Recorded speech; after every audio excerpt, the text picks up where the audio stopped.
everybody. This is Jeff Foliage, and this is my little red maple tree. It's not much to look at. It's not the best red tree that I saw today. There were a couple out there.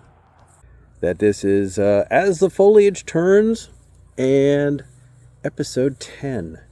And it's only 2 October 2025.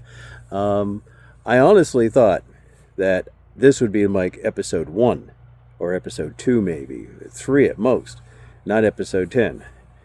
You know, I've driven over, I think I've hit about 1,500 miles so far in the month of September. Well, it'd be August and September, and that's unheard of.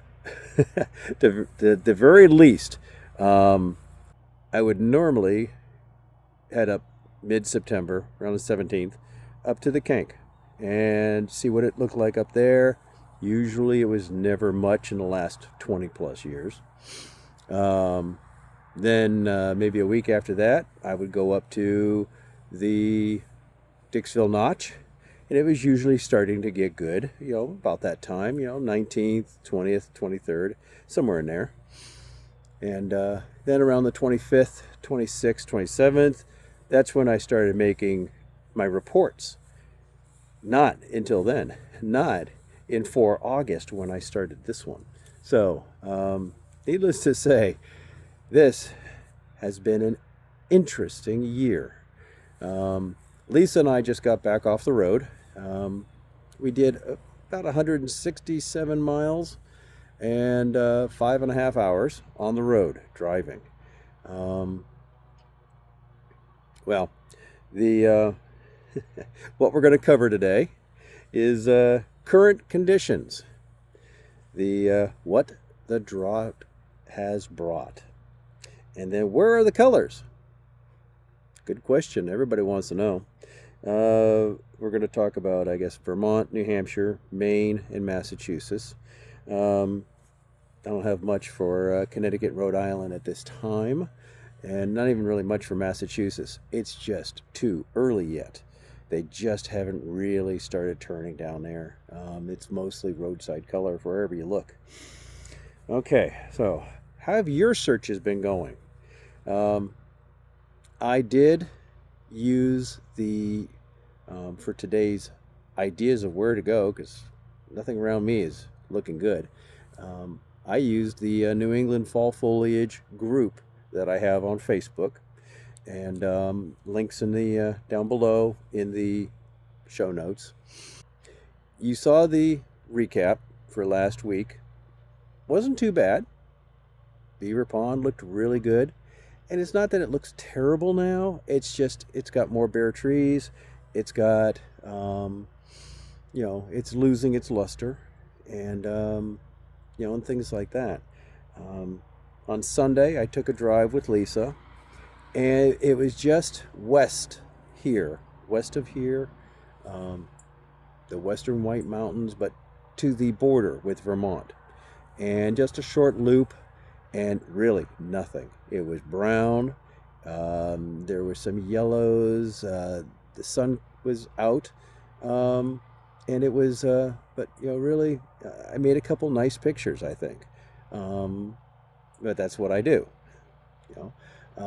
But in general, I didn't find much of anything anywhere. Okay, and that was just west of where I'm at in the Western White Mountains, New Hampshire. Okay, everything was dry. It was dropped. Some yellows, but it just wasn't really what we were hoping for. Okay, on Monday, I went out by myself. Lisa hasn't been feeling good. She got my cold. Yeah, I know. I'm a good husband, huh?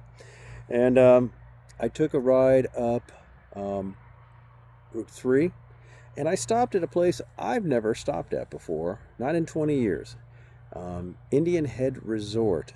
There's a motel there, and they've got a climbing platform, a tower. I've talked about, the other one in Milan Hill or Milan Hill, New Hampshire, up off of 110, and that's like 3 stories. This one's 7. Here's a video on it. Well, hi, this is Jeff Foliage, and this is the 29th of September. And I am at the Indian Head Lodge resort off of Route 3, and I am going to do this.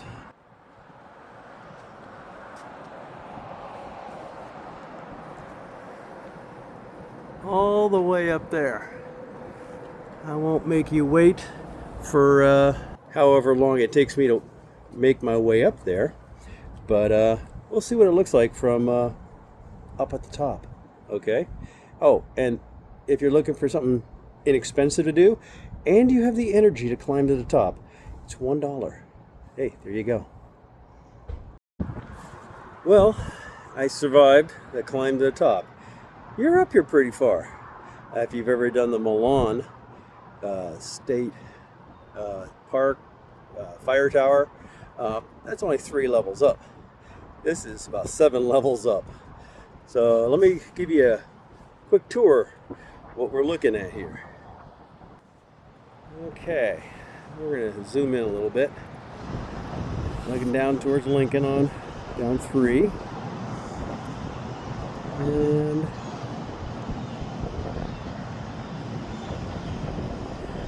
one thing I'll say is that the colors are nice, but they're soft. Or you may have heard some people say muted. Okay.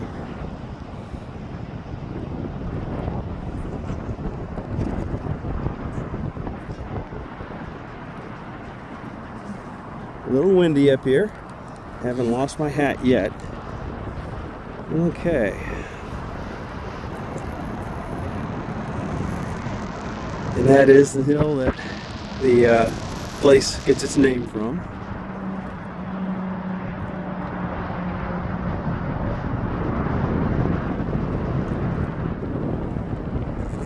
Okay. So you can come up here and get an eagle's eye view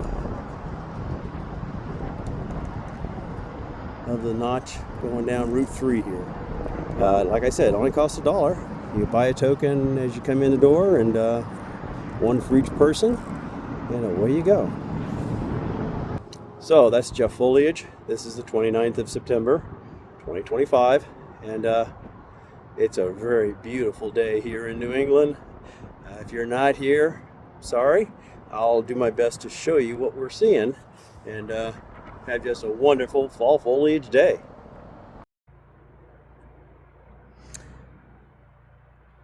Okay, so it was, again, the views stellar, cost cheap, and I continued up Route 3 through Franconia Notch. Here's a little shot of what Franconia looked like on Monday. And these are what I mean by very pretty colors, but they are muted or soft colors. But I think they're still well worth your time.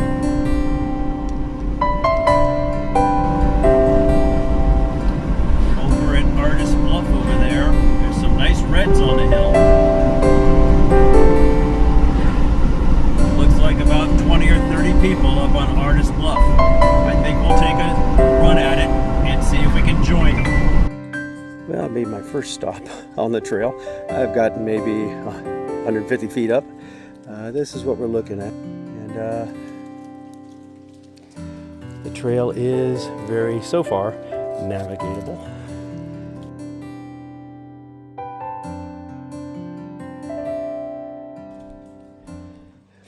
And you can see that not too bad. Not a lot of people today on a Monday afternoon. It's just noon. And I will continue on up. Yeah, I was gonna move over to that route, but I've done it so many times. I want to do the new one again. You want a picture? Okay, well, it's Jeff Foliage on the trail. Just got done with the Arist Bluff, and as you can see, pretty crowded up there. But everybody's taking their time coming up going down. So I think it's a fairly worthwhile trip, and the view is stellar. And one of the nice things about having all the people on the trail here is you get lots of help from people who have already either been along this route. They know it's a little tricky finding the escarpment, where you're looking out over the valley, and you got to know, make sure you're going the right way. But there's people to talk to, and if you need help during the day, at least there's people to help. So I'm going to continue down. I came up the easy way, quote unquote. Wasn't too bad. I'm 66, out of shape. I did it, but you take it slow, very slow. And I'm going to go down the harder way, or the steeper way, and we'll see what my legs say to that. Talk to you later. So, Jeff has hiked. It was a new one, and I've survived it. Coming down the hill is usually the worst, and it wasn't too bad. You saw the views from Arist Bluff, so it's a beautiful view. If you're moderately inclined for hiking, I saw people older than me by a significant amount going up those hills, and the trail up is a fairly gentle incline. It wasn't terrible. There's no scrambling over rocks and things like that, so it's doable for a lot of people, I think. So yes, it's a beginner's hike. It's not something you need real gear for. Have water, good traction on your feet, good support for your ankles, maybe a hiking stick or two, and get up to the top and take a look over the valley. It's worth it. Okay. Then I got on Route 2, headed west into Vermont. Went through St. Johnsbury, and didn't see much. I love St. Johnsbury. It's a very nice little town. But continued on past there, Route 15, Joe's Pond. The only thing really great about that whole section is this. Yes, maple creamies. I found one, and it's right there just after Joe's Pond on the Route 15. It's worth it, folks, guaranteed. Okay. I continued driving, went over through Morrisville, and then when I hit Jeffersonville, I headed south and went through Smuggler's Notch. Best color of the day. Without a doubt, there is good, solid color. It's fairly bright in Smuggler's Notch. Before you get to Smuggler's Notch, not so much. It just sort of gets. It seems like it gets tired by before you get there. It gets great in the Notch. There's lots of new pullouts, parking areas on the downward side when you're heading towards Stowe. So as you go through the Notch.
So, if you're lucky, you can find a space, pull out, and do what I did, and take a little walk around. I flew the drone. This is what I saw.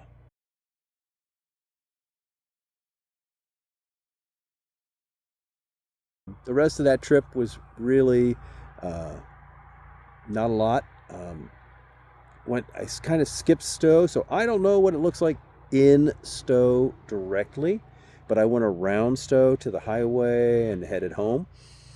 Another 219 mile day, I think. And outside of Smuggler's Notch, I didn't see any color to write home about. Did I see views to beat the band all freaking day? Yes, it was worth it for those views. Just because, hey, they're there. I do them. One thing I'll say is that, while I didn't find, except for Smuggler's Notch, didn't find any great color there, you guys did. And that's what I used to help plan today's trip. Somebody posted from Ludlow. I think their phones kind of brightened up the color more than it really is, but it was still roadside color, things like that. Lisa and I got over to Ludlow, Vermont, and we went up on Mount Akimo, drove all the way up to the summit, as far as you can go, and you got to park, and we looked out on Mount Holly Overlook and Ludlow Overlook. This is Ludlow Overlook at the Okemo State Forest.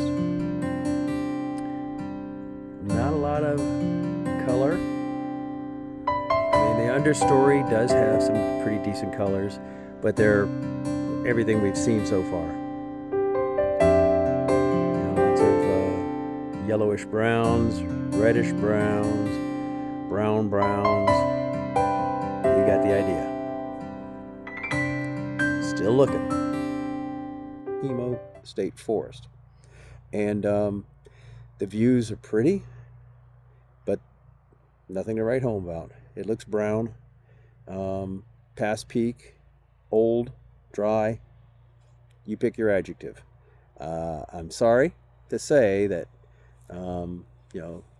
while I did find some nice views today, Killington was pretty bare looking.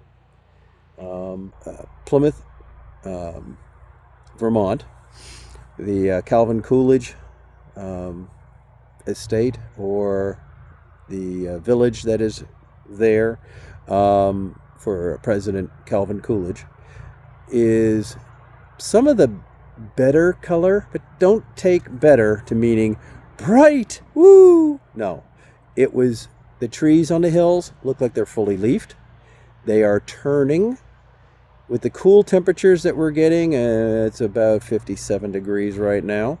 So it's supposed to be down in the 30s tonight. Again, this is the third night in a row in the 30s. Some places out there are going to be in the 20s. We'll see what that does to things. But I'm hoping that places like that will kick into gear and we'll get some bright colors out of those hills above the Calvin Coolidge historical site. Okay, but we drove along up Route 100 from Ludlow, and we went up to basically to where we cut over on 4 and went to Woodstock. Woodstock has been invaded by locust trees.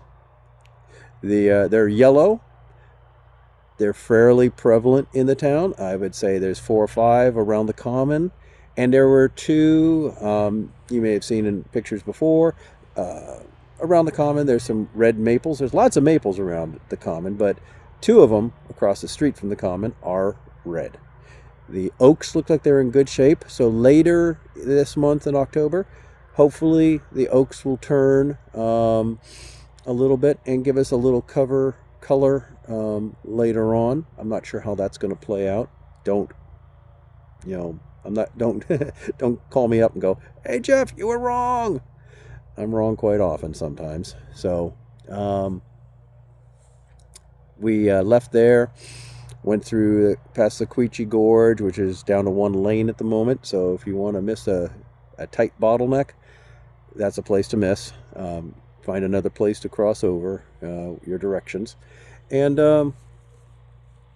let's see here. I'm going to post a section here. Jim Salgi over at Yankee Magazine.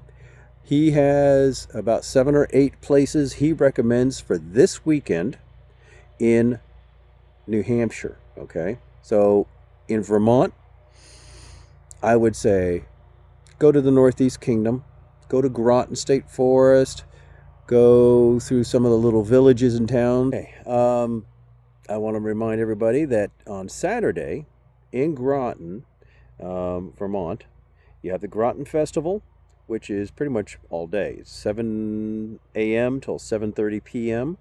in Groton, Vermont. All sorts of things. Yeah, tons of food to eat. A wonderful festival. I don't think in these videos that I've talked enough about what I talk about in my blog on jeff-foliage.com. One of the things I incessantly talk about are Plan Bs. Plan B items are, side trips. They are, when you can't find the fall colors, you should have a list of Plan Bs. Now, I'm going to post in the show notes a list of some Plan Bs that I find are well worth your time and effort. They don't usually cost a lot. And, if you have a Gazetteer, you know that I always recommend having a Gazetteer for the state you're in. And just go ahead and look for all the covered bridges. You may not be finding tons of fall colors. Mother Nature has definitely kicked my butt today, and I'm feeling it. Lots of miles and not a lot to show for it, but I found 3 covered bridges that I didn't have before. And I'll post a quick video here of one that I covered with the drone.